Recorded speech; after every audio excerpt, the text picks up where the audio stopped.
ভাবি চা করে দিয়েছেন, আমরা কিন্তু আলোচনা করেছি। সবশেষে আমি যখন জেলে গেলাম তখন দেখলাম, খবর পেলাম যে সবুজ এখন ব্যাকগ্রাউন্ড তৈরি হয়েছে। আমি আমরা জেলে গিয়েছিলাম, তার বিদেশি কূটনীতির সঙ্গে যোগাযোগ করার ব্যাপারটা খুব কঠিন হয়ে গেছে। সেই সময় সবুজ সেই ঝুঁকি নিয়ে, অনেক ঝুঁকি নিয়ে সেই দায়িত্ব পালন করেছে। আমাদের খুব আশা ছিল যে যখন স্বাধীন হবে দ্বিতীয়বারের মতো দেশ, তখন সবুজকে আমরা দেশের কাজে লাগাতে পারবো।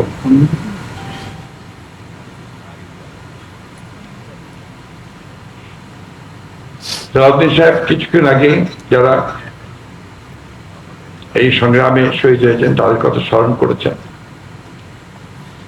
এই সংগ্রামে শুধু এই 2 মাসের জন্য শহীদ হয়েছে তা নয়, 15 বছর ধরে অসংখ্য মানুষ শহীদ হয়েছে এই ভয়াবহ ফ্যাসিস্টের হাত থেকে দেশকে রক্ষা করবার জন্য প্রাণ দিয়েছে। রাজপথে সবুজ লড়াই করেছে লেখনির মধ্যে দিয়ে, কথার মধ্যে দিয়ে, সব সময় লিখেছে, কথা বলেছে। ঠিক সেই সময় চলে গেছে, আমি তাকে সেই শহীদের মর্যাদা দিয়ে রাখতে চাই, কারণ দেশের কথা বলতে বলতে সে চলে গেছে।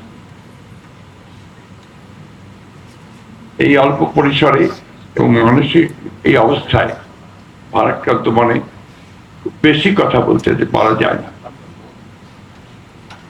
বিশেষ করে সবুজ, সেটা নামের মতোই, চেহারার মতোই সবুজ ছিল সবসময়, অলওয়েজ রাইট, সবসময় প্রাণবন্ত।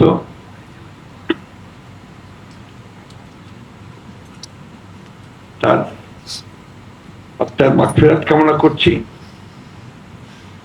এবং এই প্রার্থনা করছি যে আল্লাহ তাআলা তাকে যেন শুধু বেহেশত করেন, তার পরিবারকে সেই সহ্যের ক্ষমতা দেন যারা তা হারিয়েছে।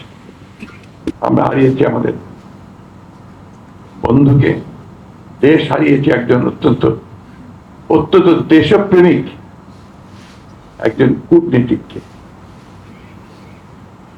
আমি আবারও তার মাগফিরাত কামনা করছি।